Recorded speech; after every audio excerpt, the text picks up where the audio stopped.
mutual ফান্ডত SIP SWP শুনিছে হবলা কিন্তু STP কি হয় সিস্টেমেটিক ট্রান্সফার প্ল্যান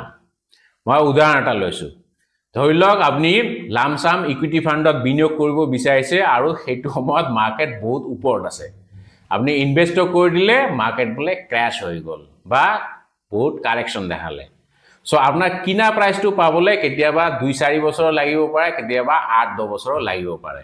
তাৰমানে আপোনাৰ প্ৰফিট একেবাৰে জিৰো হৈ থাকিব সো তাৰ উপায় কি STP আপনি প্ৰথমতে পইচাখিনি ডেট ফান্ডত থলে ডেট ফান্ড মাৰ্কেটৰ লগত একো লিংক নাই তাত আপনি ফিক্সড ৰিটাৰ্ন পাব 7 to 8% মান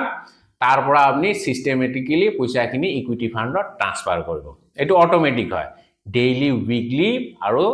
মান্থলিও কৰিব পাৰে সো এটো কইলে আপনি ডেট ফান্ডৰ সুবিধা পালে আৰু ইকুইটি ফান্ডৰ ৰুপি কস্ট এভাৰেজিংৰ সুবিধা পালে